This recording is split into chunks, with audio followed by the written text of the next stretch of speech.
Pro Football Focus listed the best Chicago Bears from the 2025 season, and the results, they may surprise you a little bit. We're going to go over those. First, we'll look at some players who may not be with us next season and how the Chicago Bears are going to have to revamp their linebacking core maybe significantly this offseason, depending on how some things shake up. This episode's about more truth than it is narrative. We're going to separate and debunk some rumors around the Bears as well. All that and more right after this.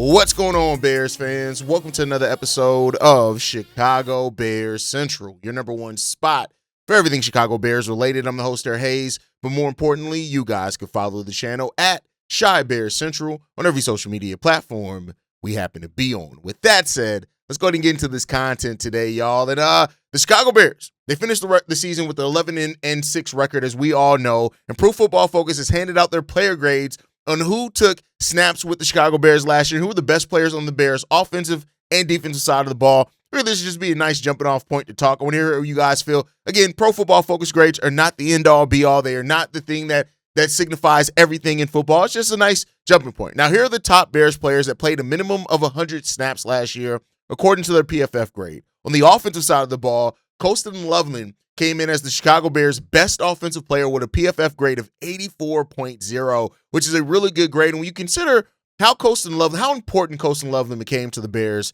as the season went on, it was a pick that not everybody agreed with, or not everybody was just had huge faith in. They were kind of questioning the pick because, of course, the Bears were rumored to go after other tight ends, and Colston Loveland's name gets called there.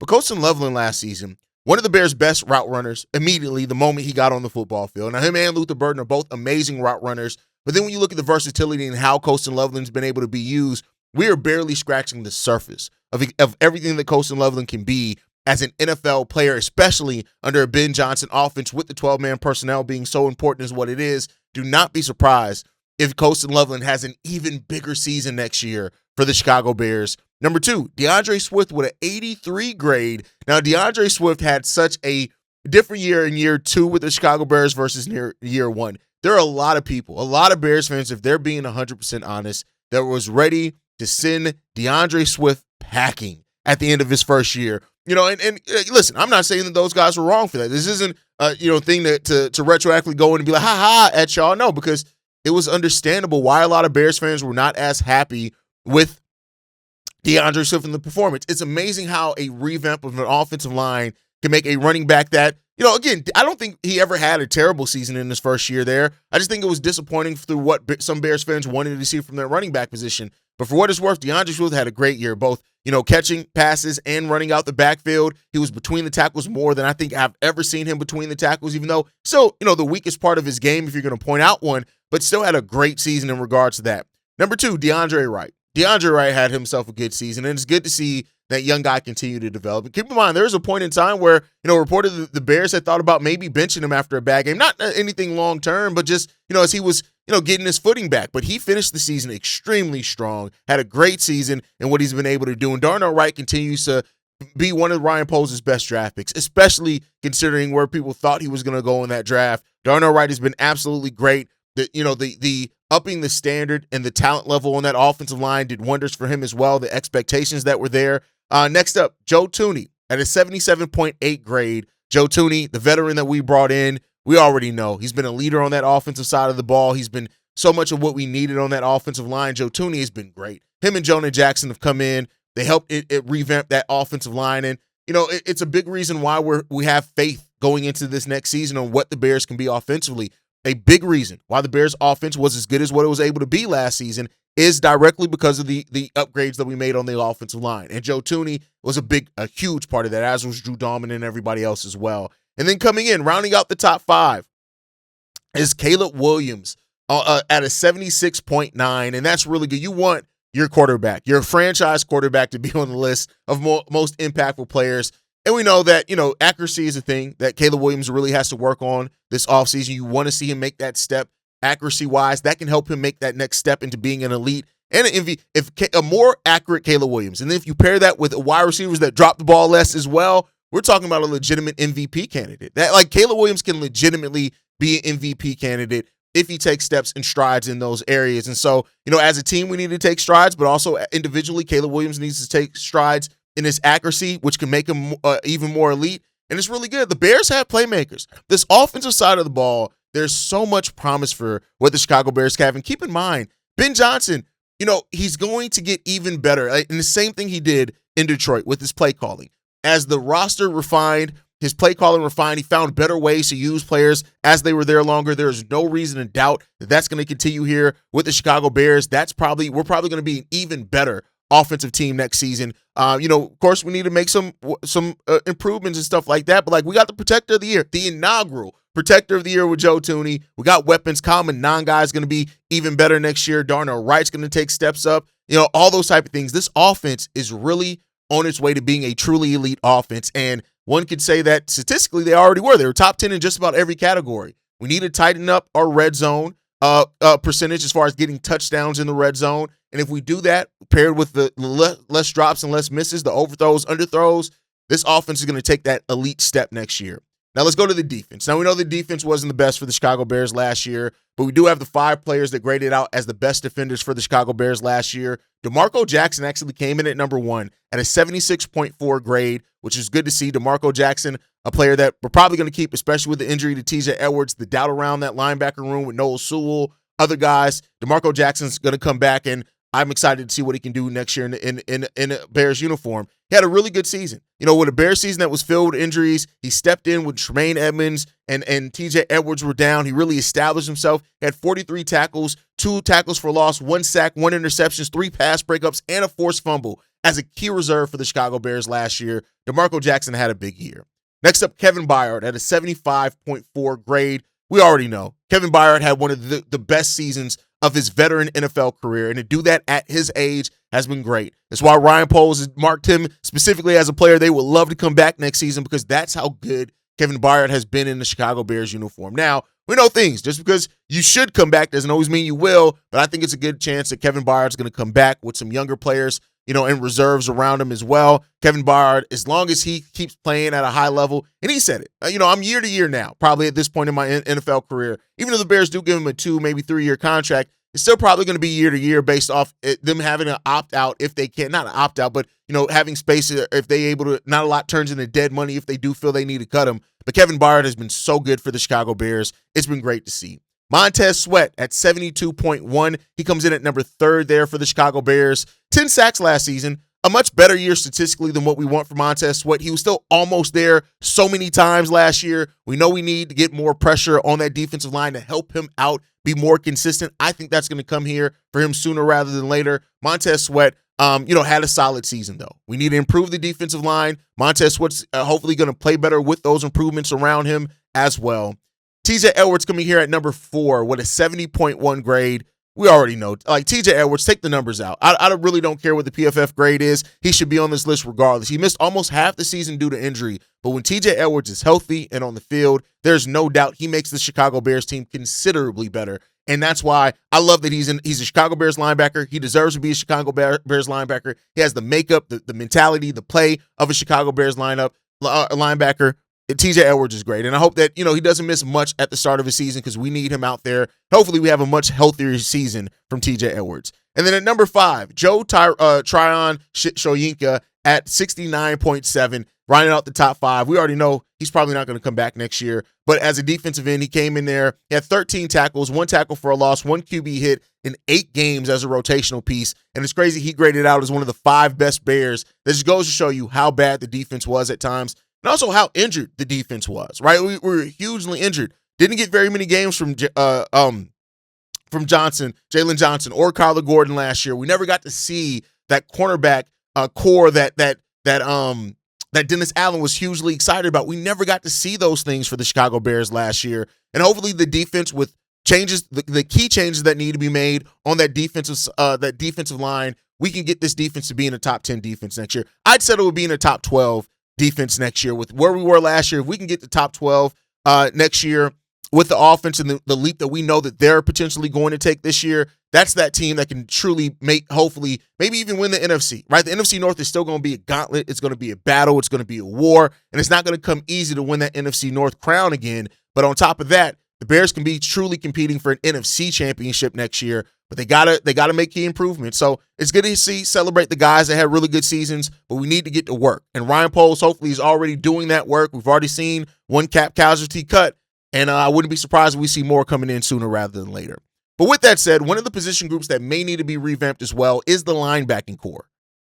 So with that, right, and the Bears needing to potentially revamp the linebacking room, I think that's something that we need to look at, right? Of course, Tremaine Edmunds could be a cap casualty. We already know that. He signed a 4-year, $72 million deal in 2023. That he does have 1 year left on his contract. The Bears could save $15 million by cutting him alone.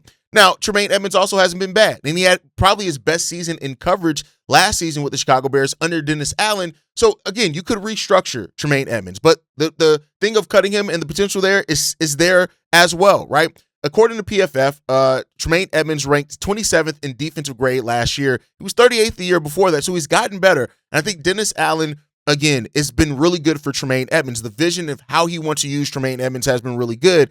And so there's that part of it, right? But even with Tremaine Edmunds getting better in coverage, still a little bit of a liability there. He allowed almost an 80% completion percentage, in that. And so that's something that you have to look at as well. So you have to add that. As a pass rusher as well, he only generated a pressure rate of 14.7. So there's a place where he's definitely been productive, and no doubt about that. But there's still an option for the Chicago Bears where they may need to cut him because it saves money, and there are free agent options. TJ Edwards, we already talked about. He's a player that it could start off the season injured. Noah Sewell had some solid moments, but it was still up and down for him, but he's going to start off the season injured. So there is a legitimate reason and thought behind the Bears needing to revamp this linebacking room going into the season. And when you look at it, there are a number of free agent acquisitions that can make sense for the Chicago Bears, right? Rather than the Bears pay Tremaine Edmunds in 2026, there's guys like Devin Lloyd, Quay Walker as well, that could provide some value without necessarily breaking the bank for the Chicago Bears, and that's if they want to up some of that. There's guys also that's up there in age, and I don't really want to see the Bears explore. I want to see us keep this team not to where we're relying heavily on aging veterans, right, and stuff like that. There's Devin Bush as well, a guy that can provide still be a nice cap savings for the Bears. But it could be somebody that the Bears look to keep over Tremaine Edmunds. So there's guys out there, and that's what you're really risking things. When you talk about cutting, waiving a player, moving off of them, you're looking at, all right, what can we get out there in the free agent market because you still need a starting caliber linebacker that can bring us what we need as a starter, but also give us some savings, because it's pointless of cutting Tremaine Edmunds to get the cap space, and then you end up signing a guy that's maybe only $1 million less, right? And maybe a little bit younger, but that's only $1 million less, and now you got to figure out how to incorporate that guy.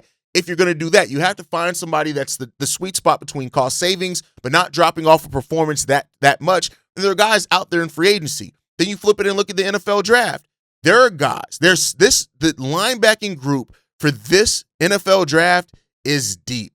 It is really deep when it comes down to it. You got guys. You got guys like in Arizona, Keshawn Elliott, Texas Tech, Jacob Rodriguez, right? These are guys that have the all-around game that absolutely fit into the modern NFL. And that's really when you're looking at Dennis Allen and how he likes to scheme. Those are guys that are there. There are, of course, the guys at the end of the first round, as far as Everett Reese out of Ohio State. You have Sony Styles. You have C.J. Allen as well, right, out of Georgia. So you have those guys.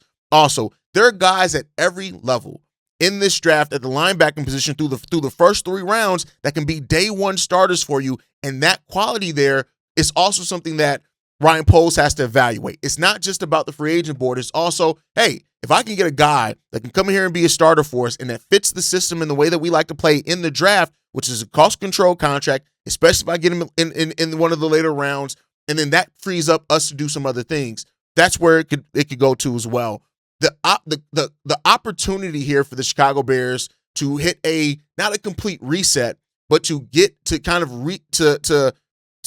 go push back the money timeline on that one and get younger guys in here through the draft, or even older guys that are veterans that are going to be more cost effective in the free agency. That opens you up a spot where you got to try to evaluate all of this heading into the free agency.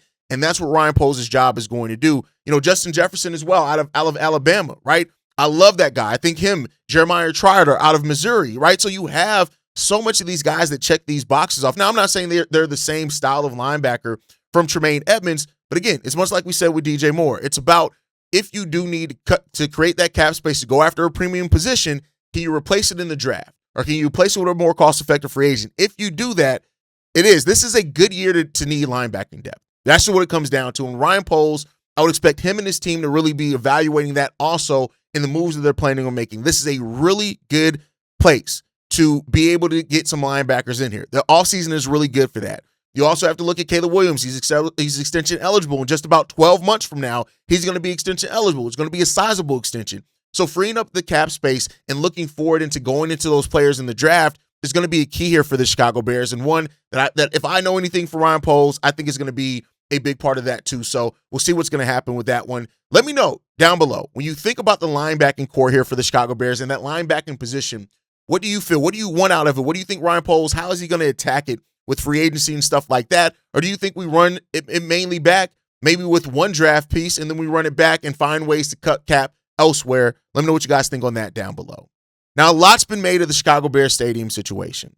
In the last episode that I did, I talked about how it's not all done yet. Now, Kevin Warren, he spoke out with the Chicago business and Denny Eckler there, and he talked about the new stadium where he said this, right? We continue to work with Illinois leadership and appreciate the progress that's being made. Now, we do know that Illinois is planning on having a meeting this week, right? And they're going to discuss something that could help the Chicago Bears and get those tax breaks they're looking for at Arlington Heights, right? But then Indiana, we know the governor there. They came out. They're working in and basically paying $200 million for the new stadium when it comes down to that. But nothing is official yet. And of course, you have Bears fans that are holding out hope that the state of Illinois is going to come in there in the fourth quarter and get this done. And what does Kevin Warren's remarks mean to that? I'll say this. To me, it says that we're open. And it could be that we're open so that way we can say, hey, listen, we came down to the wire. We gave Illinois every chance, but we're going to Indiana. That could very well be what's going to happen here. And this could just be a face-saving tactic here. Or is it that Kevin Warren, which he's talked about wanting to stay in Illinois, the Bears bought the property out at Arlington Heights for a reason, right? And so if all of that comes and they still have the opportunity to develop that property where they own all of that, I still think the Bears could pivot to that. Now, what Illinois is offering is a crazy deal. And for what it's worth, most people are saying that Indiana is crazy for offering that much money for a stadium for football. But, hey, they've taken their shot. We'll see where it's going to all end up shaking out for it with, and we'll see where it is. But we should have the answer probably by the end of this week. We'll see. Keep in mind, Hammond, though, is technically closer than Arlington Heights is to where Soldier Field currently is. But when you look at it at teams that all play outside the state, the Commanders, the Jets, the Giants, right? Technically, the San Francisco 49ers, they play in a different city than San Francisco. So they wouldn't be the only team to do that. But there's still something to be said about the Bears staying in Illinois. I hope they can get it and work it out, and we'll see if they can. Last topic of the day, and I just want to say this, right? There's been a lot of narrative in regards to Cole Kmet potentially being cut. I talked about the Bleacher Report article calling Cole Kmet a cut casualty, and I think it's this. While we sit in this era where we're in heavy rumor season, heavy speculation season, all that's going on, and it's not going to change anytime soon, keep this in mind. Players aren't just expendable. And when you try to present it that way, we already know Ryan Poles doesn't feel that way. So as we go through this, like I just talked about it with Tremaine Edmunds potentially being cut and stuff like that, we got to keep in mind who this organization has shown themselves to be. They've shown themselves to be an organization that does want to keep their guys when they can and where it makes sense. And I do think that Ryan Poles, with what I know about him, is going to explore restructures before outwardly cutting. And I just think that that's going to be a thing there. He's going to try to create that space through restructuring some of these bigger guys rather than cutting them. That does not mean that some of them won't be cut. I want to be clear because some of them will be. They will be cut casualties.